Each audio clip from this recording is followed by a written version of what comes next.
All right, so the 2023 fantasy baseball season is quickly approaching. Once you start getting close to the NFC and AFC championship in the NFL, then it's time to start thinking about fantasy baseball for those who are inclined to partake in fantasy baseball. Now, I know for me, this channel has been all fantasy football for this point. That's really where the channel's strength and main point of view are going to lie. But as somebody who also plays fantasy baseball, I felt at least, certainly during the lean months up until the next fantasy football season, I thought it would be a good idea to share some thoughts and analysis for fantasy baseball fans as well, just to add another dimension to the channel. So hit the subscribe, hit that notification button if you haven't done so already. And what I wanted to start off today is the catcher position. So I wanted to start the fantasy baseball coverage by going through each position in terms of draft and who we should target and who we should avoid and whatnot. Now, in terms of the catcher position, I equate it to tight end in fantasy football. You have a couple of studs right at the top, and then things quickly fall by the wayside to where, you're really just streaming options, multiple options throughout the course of the season. So with regards to this season in fantasy baseball, you have the clear top guy in JT Realmuto, the Philadelphia Phillies backstop, the rare five-tool catcher who can do it all, can hit home runs, post high run totals, solid RBI totals, a decent average, and stolen bases. So last season, for JT Realmuto, 22 home runs and a career-high 21 stolen bases at the age of 31. This is his age 32 season coming up here. So, age is a little bit of a concern for Realmuto, but players, at the catcher position, generally the thought was once you reach the age of 30, things are going to drop off and you're going to lose a lot of your effectiveness offensively. But with nutrition and new training methods and things like that, the careers of catchers, at least holding on to their offensive numbers, has been extended. So Realmuto remains the top guy by a mile.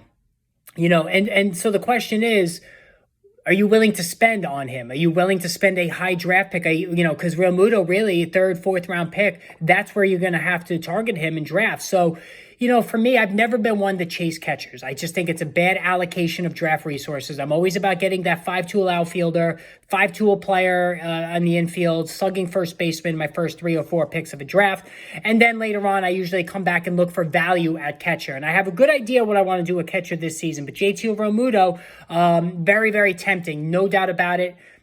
Just like Travis Kelce in fantasy football, to get that top guy at the most shallow position in the field is something that is very tempting. I personally am not going to do it, but 276 average last season, 75 runs, 84 RBI, 22 homers, and 21 steals. You can't ask for anything more from a catcher. And I'm not going to behoove anybody who spends on Realmuto at the draft. Now, with that out of the way, the next couple of guys on the list, Will Smith of the Dodgers, William Contreras of Atlanta, and Wilson Contreras of St. Louis. And even like Travis d'Arnaud, also of Atlanta, and Salvador Perez of the Royals. I kind of have all of them in that next tier, and I'm avoiding all of them. It's not that I don't think they're good players. Travis d'Arnaud is injury prone. Salvador Perez, he's 33 now. The home runs really fell off, 48 to 23 the last 2 seasons. So age is concerned. Will Smith, the batting average, 260, not terrible for a catcher, 25 and 24 homers the last 2 seasons, but probably the number 2 ranked catcher. I'm not willing to pay the price for a guy whose numbers overall don't justify a, 5th or 6th round draft pick. And the Contreras boys, both of them, certainly William of Atlanta really came forward last season, put up a career season. And Wilson's been solid for a while, but I'm not paying the freight on him. So what I'm going to start looking at, I'm going to start with Adley Rutschman. So I think Adley Rutschman of Baltimore is a guy I'm really interested in. I have him in like that 6, 7, 8 range, really 5, 6, 7 range.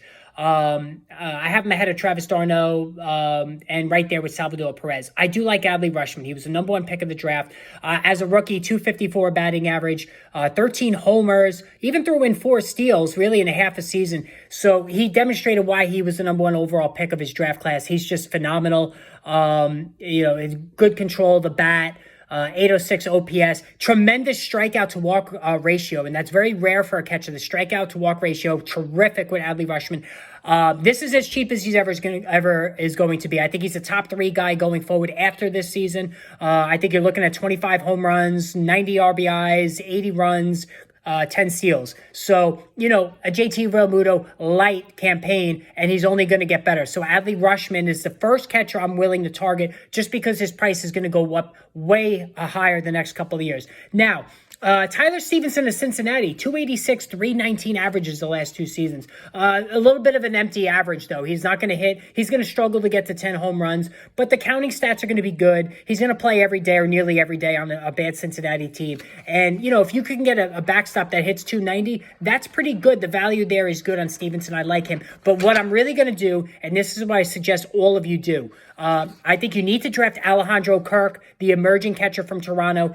and Danny Jansen, the backup, and you have both of them and you rotate them throughout the course of the season. This is a fantasy baseball cheat code in my estimation, pairing both drafting Kirk and Danny Jansen, because then every day you have a catcher the entire course of the season that's playing. It's really annoying when you look at the end of the season, you see minus 20 next to catchers. You missed out on 20 potential starts from your catcher position in typical 5x5 roto leagues, because catchers, they get injured a lot. They miss a game or two a week for resting purposes. So in a situation here with Kirk and Jansen, both above average hitters, you have a guy every day that you could stick in. And now Kirk really emerged, came out, busted out last year at the age of 24, 285 average, 14 homers, 63 RBI. And Danny Jansen as the backup, a guy who was lauded as having quite a bit of potential as well,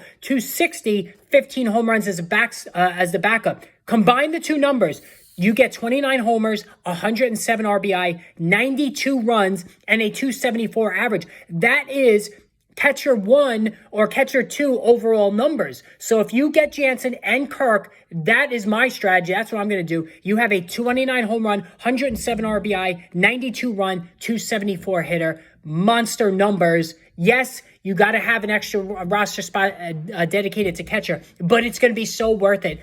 Do that.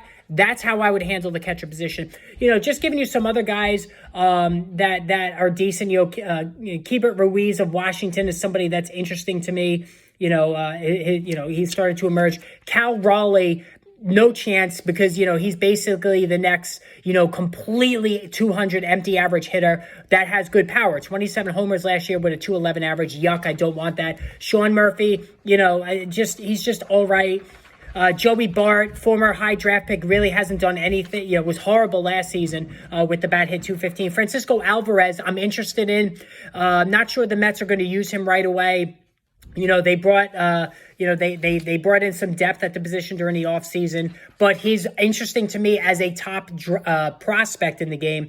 And then after that, Gary Sanchez, he looks finished to me. Eric Haas of Detroit has the ability to home run, but that's a bad team. That's it. That's how I'm handling catcher. So just to reiterate, Adley Rutschman, I'm going to target. Failing to get him, I'm going to pair Alejandro Kirk with Danny Jansen. I like Tyler Stevenson if I fail to get any of those guys. And then Francisco Alvarez is somebody that I might stick on the bench just due to the upside. So go get those two Toronto catchers. That's how I handle the catcher position for 2023 fantasy baseball. Hit the subscribe, hit the notification button. More videos, previews on the way soon.